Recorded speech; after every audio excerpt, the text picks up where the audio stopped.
मेरे को first time ये मान सम्मान मिला और मुझे बहुत अच्छा लग रहा है कि मेरे ससुराल वालों ने मुझे मान सम्मान दिया और बुजुर्गों का मुझे आशीर्वाद मिला और मैं इससे बहुत खुश हूँ।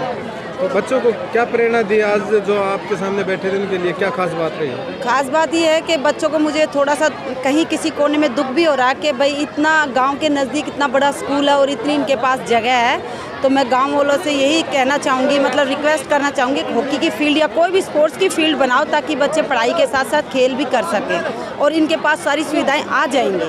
धन्यवाद। ये बहुत ही सुनहरा अवसर हॉकी के भीष्म पितामह श्री भीम सिंह जी और द्रोणाचार्य अवार्डी प्रीतम सिवाच।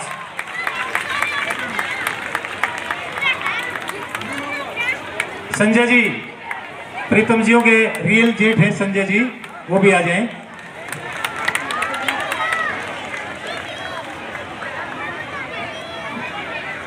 कुलदीप के बड़े भाई हैं संजय जी। इनके हस्बैंड कुलदीप भी बहुत बेहतरीन खिलाड़ी रहे हैं, वो भी इंडिया टीम में खेले हैं और रेलवे में अच्छे पद पर कार्यरत है।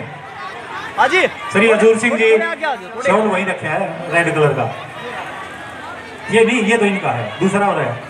संजय जी, आप गांव में बहुत दिनों के बाद आए हो, आपको इस प्रोग्राम को देखकर कैसा लग रहा है? प्रोग्राम मैं अपने आप को बहुत गौरवान्वित महसूस करता हूं और यहाँ के बच्चों के लिए ये प्रोग्राम एक नई प्रेरणा और एक नई ऊर्जा का संचार करेगा। इस तरह के आयोजन होते रहने चाहिए। बच्चों को क्या संदेश देना चाहेंगे आज? बच्चों को ये संदेश देंगे कि ज़िंदगी में कुछ करने के लिए 4 चीज़ें महत्वपूर्ण होती हैं: धैर्य, ईमानदारी, मेहनत और किस्मत। किस्मत हमारे हाथ में नहीं होती है, लेकिन धैर्य, ईमानदारी और मेहनत हमारे हाथ में होती है। जब 3 बिंदु हम पूरे करते हैं, मेहनत, ईमानदारी, तो किस्मत अपने आप उसके साथ चल देती है और आदमी जो चाहता है वो उसको मिलता है। धन्यवाद। Thank you.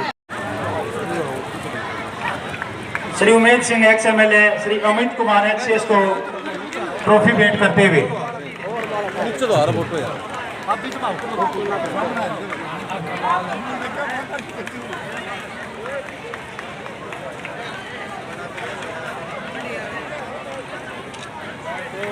जोगेंद्र मेंबर और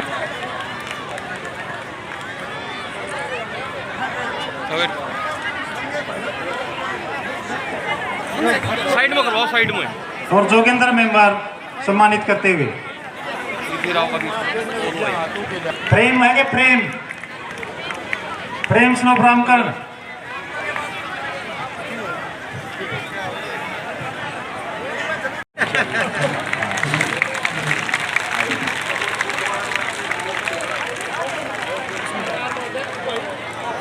जो बुजुर्ग आदमी है वो भी आ जाए। दीवाना गोल्डन स्टेज पे आए, आगे।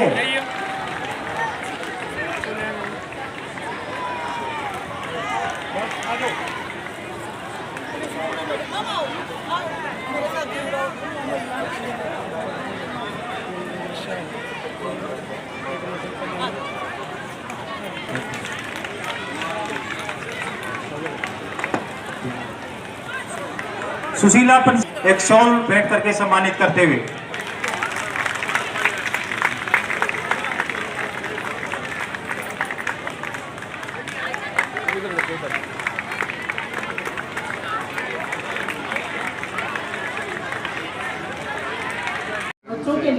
सर, आज का जो कार्यक्रम है उसकी क्या रूपरेखा है और किस प्रकार से एक प्रोग्राम आयोजित किया गया है? सर जी, ऐसा है, इसकी रूपरेखा पिछले लॉकडाउन से पहले दिमाग में, मन में एक टीस थी कि सतीश जी हैं, हमारे साथी और हैं कई, जितेंद्र जी हैं, नरेश जी हैं, इनके साथ कई बार ऐसा विचार विमर्श हुआ कि हम गांव में एक प्रतिभा सम्मान समारोह का आयोजन करें। लेकिन कई बार हम स्कूलों में जाके उन बच्चों की लिस्ट भी लेके आए जो फर्स्ट सेकंड थर्ड हैं, ताकि उनको हम गांव की तरफ से मान सम्मान दें और बच्चों में कंपटीशन होगी, भाई नेक्स्ट ईयर ये सम्मान, ये प्राइज़ मैंने लेना है, मेरे को फर्स्ट आना है, ताकि बच्चों में कंपटीशन की भावना बढ़े। ये काफ़ी दिनों से दिल और दिमाग में टीस थी, लेकिन कोरोना के कारण या कई परिस्थितियों के कारण ये पूरी नहीं हो पाई। तो अब की बार हमारे प्रीतम जो सतीश जियों के परिषद शिवाजी है, द्रोणाचार्य अवार्डी, इनको द्रोणाचार्य मिलने के उपरांत ही कहा कि भाई अब अच्छा मौका है, एजुकेशन के साथ हमारा एक खेल का पहलू और जुड़ चुके हैं, तो क्यों ना इसको प्रतिभा सम्मान समारोह को जो हमारे मन में था उसको हम क्रिया रूप दें और इस आयोजन को सफल बनाएं। उसमें हमने फिर गांव के हमारे जितने भी HCS लेवल या इससे उच्च अधिकारी थे सबको आमंत्रित किया और सब आपके सामने आए हुए हैं। साथ में हमारे समाज सेवी हैं अनूप जी, और साथ में हमारे एक रणधीर जी हैं जो लगातार कई सालों से पेड़ लगाने का काम करते हैं गांव में, जो पर्यावरण को सही रखता है। तो इस प्रकार से हमने पहला हमारा प्रोग्राम है, आगे हम इसको और बढ़ चढ़ कर भाग लेंगे। हमने 2-3 क्षेत्र जैसे खेल, समाज सेवा, पर्यावरण, शिक्षा, उच्च अधिकारी, न्यायाधीश सबको आमंत्रित किया है और इस आयोजन का शुभारंभ किया। सर ये बहुत बड़ी इंस्पिरेशन होती है, किसी भी कामयाबी के पीछे सबसे बड़ा एग्जाम्पल यही होता है कि कोई न कोई हर बच्चा किसी न किसी को रोल मॉडल मानता है कि मैं वैसा बनूंगा।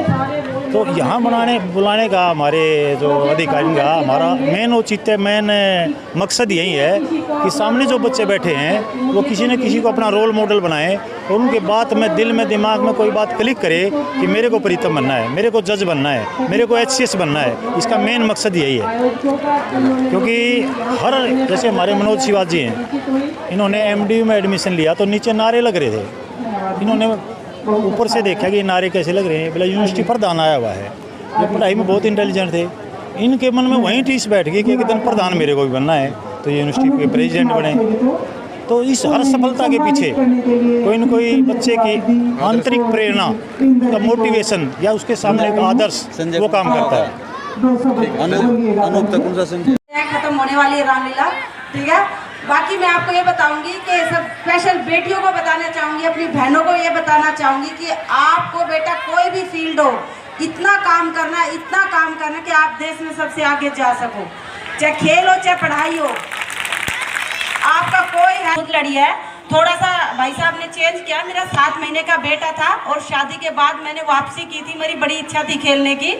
तो मेरी फैमिली ने जो आई हुई है साथ में, मेरे सास ससुर और मेरी फैमिली ने बहुत सपोर्ट मेरे को किया। लेकिन 7 महीने को बच्चे को छोड़ के जाना बहुत मुश्किल होता है।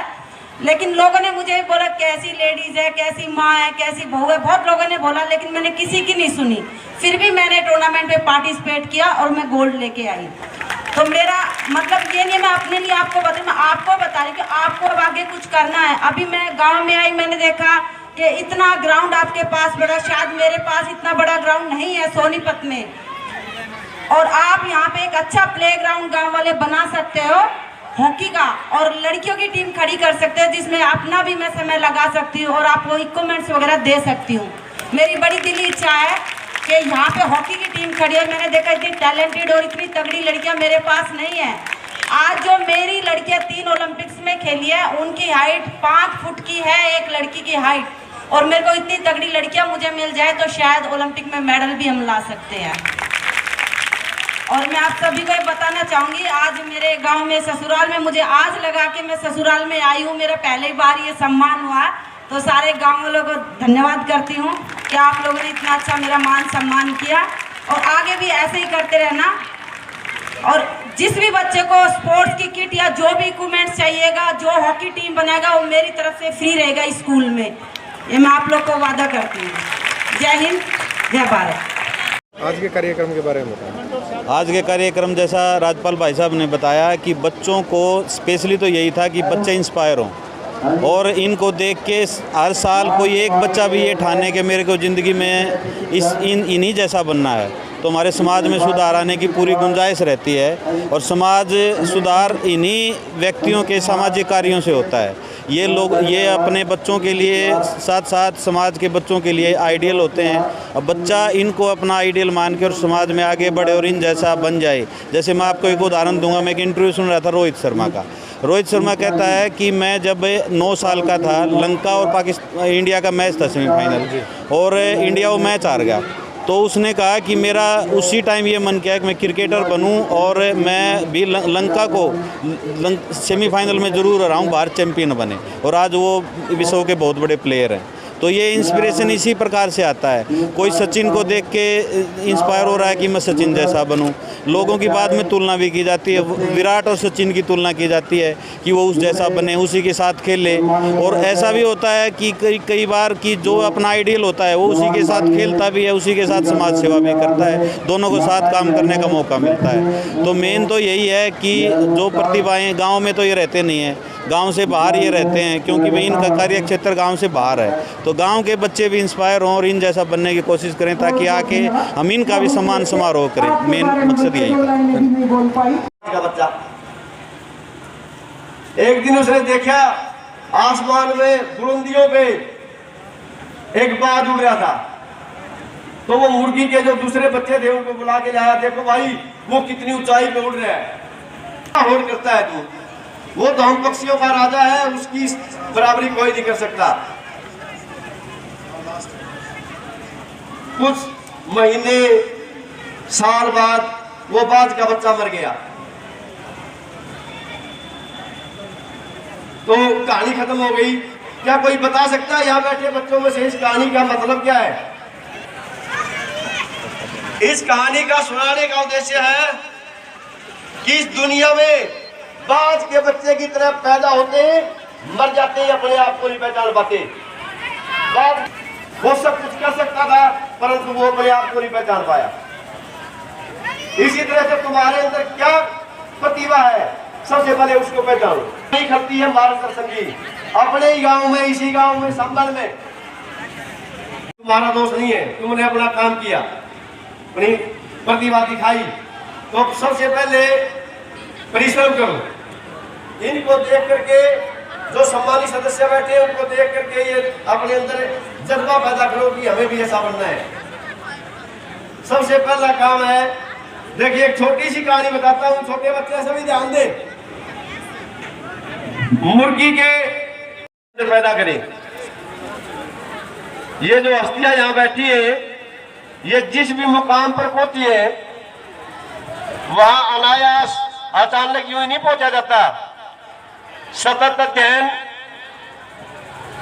और अथक मेहनत मनुष्य को वहां लेके जाती है जिस जगह पर ये आज बैठे। ऐसा मैंने पढ़ा है, आपने भी सुना होगा कि जो शेर के समान पराक्रमी व्यक्ति होते हैं उन्हीं को लक्ष्मी मिलती है। भाग्य में होगा ऐसा तो कायर लोग क्या करते हैं। भाग्य का सारा छोड़ करके परिश्रम कीजिए। यदि प्रयत्न करने पर भी सफलता नहीं मिलती तो उसमें तुम्हारा कोई दोष नहीं। तो बच्चों मेहनत करो और आगे बढ़ो। उसमें तुम और सूर्य की रोशनी में भी यदि उल्लू को दिखाई नहीं देता तो सूर्य का कोई दोष नहीं है। यदि वसंत ऋतु में